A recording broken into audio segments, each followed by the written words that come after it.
The Pistons are the basketball champions of the world. Detroit, it's time. It's playoff time, Detroit. Let's go to work. Shout out Detroit. I got to buff up, you know what I'm saying? Detroit, I'm all the way in. Detroit Pistons, I'm all the way in. Let's do it. What's up, Pistons fans? Buffs on Podcast coming to you. Quick recap for Game 1 of Pistons Magic.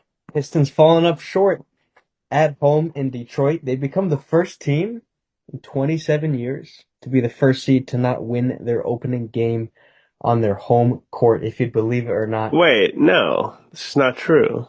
That's a report I got from the NBA. First team in 27 years to not win. First number one seed to never lead at all during a playoff. Oh, never lead at all. Okay. Excuse me.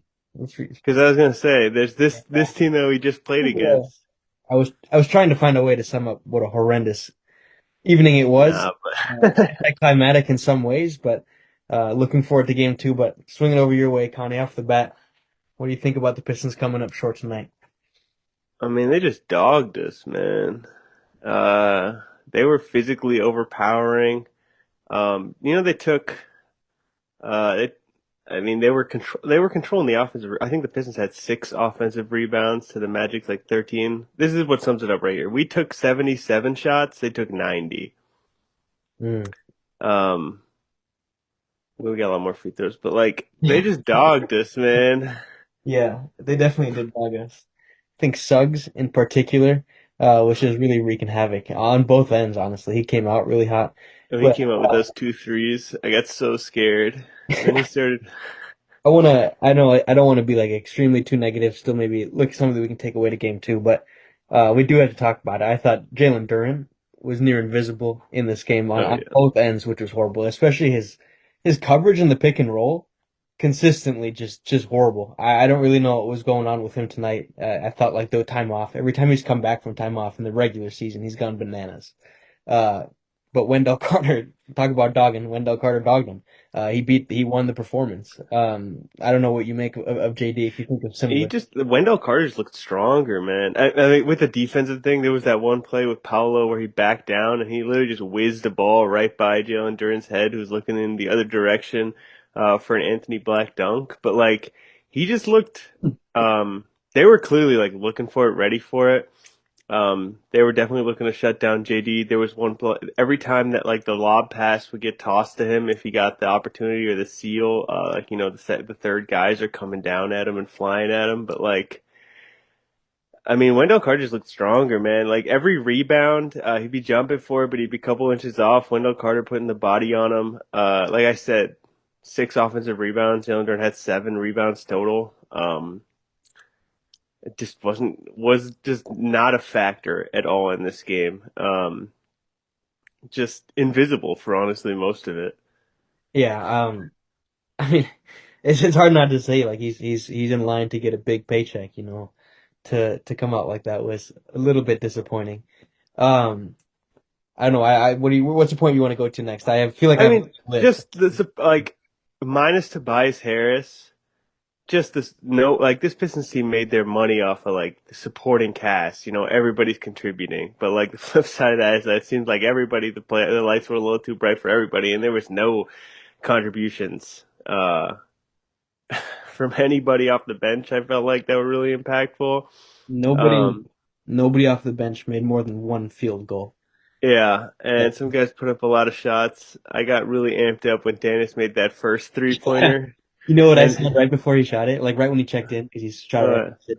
I said Dennis is really made for the playoffs, because he's inferring he's such a dog. I literally said he's a dog. He hit that first one. He had a little smirk coming back. That was so good. And then he shot the second one. And then he missed the free throws. Just tough. You point to Tobias. He still shot 1 for 7 from downtown. 5 for 15. I'm just remembering some of those buckets. He kind of did play hard, but yeah. I thought he still played pretty good, but defensively, he can't. I don't know what you think long term about it. Are we chilling with him on Paolo? Because Paolo was unconscious in the first half. Who do you think did the best job on Paolo? Because I have a definitive answer. I thought it was Javonte Green. I thought it was Javonte Green. If Stu was available, I'm assuming Stu is still constricted in some sort of ways on minutes, because the way he Like, couldn't have been seen in the court more. I thought defensively he was one of the few guys consistently bringing it. As always. Um, I forget where I was exactly going with that. I'm definitely advocating for some more beef stew minutes. but like, Devontae Green, I think primarily was the best on I think Paolo. he's the guy for. I mean, like Stu, I think he's better as that like rim protector, general help guy. He had a huge block on Paolo that was awesome. But Yeah, that was incredible. like the guy that just get underneath him and just force him to. I mean, he was just hitting those stupid fadeaways. I mean, like, It's some that's tough the stuff. thing. He hits some tough shots, man. That's what he does. We usually just make him that much, but like, it was just rough, man. They were getting it from everywhere. There wasn't really a one guy lockdown. It was just kind of consistent breaks in what we were trying to do. A lot of easy shots. You kept saying this, man. What was going on with the defense? I don't really know. I didn't too many blow-bys. I think Cade mostly in the first half definitely looked a step slow defensively, kind of getting beat too easily, but especially in the clutch, like Franz was getting to the hoop every time. Tobias was Yeah, getting to him, and that's just where I was saying. Tobias, I don't want to say he can't hang, but he couldn't really hang, I thought, on defense tonight. And that showed in the clutch when it was time to get it. Like, this is playoff basketball. They targeted him. Duncan true. Robinson once or twice, too. Um, I'm a little worried. I'm not gonna lie to you. Yeah.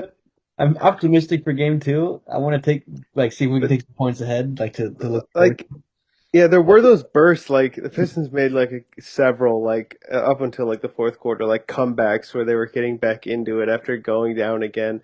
And I thought there were some things that could be taken away, like the doggedness on defense, like the messing with that. They really don't have really good ball handlers, like an A1 point guard type guy.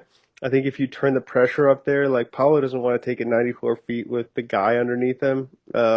Suggs isn't that guy. Franz isn't that guy. Like there were times where like the energy turned up and like we got some fast break plays and got out on the break and then I don't know they just got too I don't want to say they got too cocky, but the defense just would break down and they would get a couple easy buckets like right away. Like genuinely, And I don't just know if it was too cocky. Every time we got close, they pulled away. yeah, they made key baskets and like, but I really think it was just like it was just sloppy. It was sloppy all around. You mentioned the fast breaks. I don't know how many fast breaks we did not execute, like either by turnover Yeah, or just genuine bad shot attempt. Even some of the ones we converted were a little bit yucky. Fast breaks were a bit of a rough point for me. I feel like we played the Magic's game more. It didn't look like Piston basketball to me. We didn't get into our usual sets. I feel like on top getting off the double screen. Um, we usually run that motion so much, but I feel like we just dribbled the air out of the ball. Especially Danis Jenkins dribbled the air out of the ball, man. yeah, for sure. Didn't It's just get into our sets of moving it and just like setting screens. Like that's what we do when we were it's stagnant. It's tough because like the Magic were just like well, one Wendell Carter was just planted at the hoop, and two they were really just they were like okay yeah shoot the three ball I mean they flew out at Duncan but like every time somebody hit the paint there's another guy or another guy on top of them like we said I'm thinking specifically about a Cade Cunningham over the defense off the pick and roll from Jalen Duren that like all regular season is usually like a catch and a dunk or an alley oop. But they sent Jalen Suggs actually. They had two guys meet Jalen Duren down low, and then Jalen Suggs flew in from the side and smacked the ball out of bounds. And it's like he's not used to seeing that type of pressure. Like even though we weren't a shooting team all around, like now it's really coming through. Like they are really defending the paint, and that's that's the bread and butter. Well, let's take a couple minutes here to look ahead to game two. Maybe some points we can take away. Cade played great for the most part. 39 was good. Second half, I feel like he was back in his like more usual stride. He was a bit sloppy. Yeah.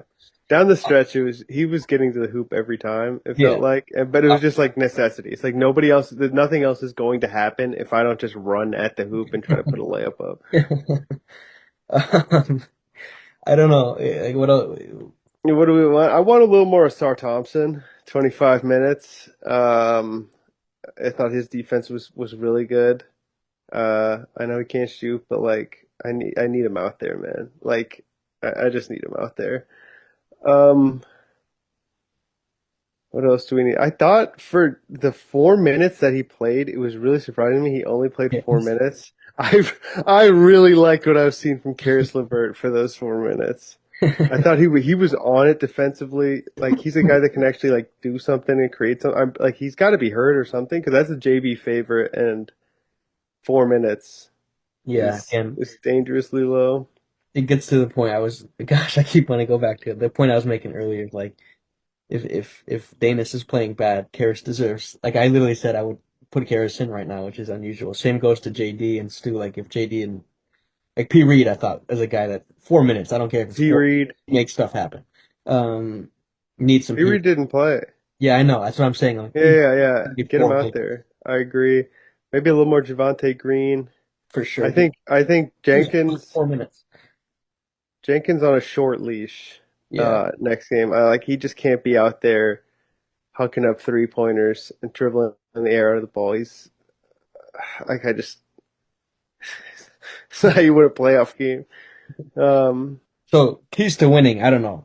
I think the approach to Paulo's got to be better. Created too much, either scoring directly or found too many easy backdoor cutters, I thought. I Um, think just clean it up. Yeah, like there's need to be a greater focus more, on the game.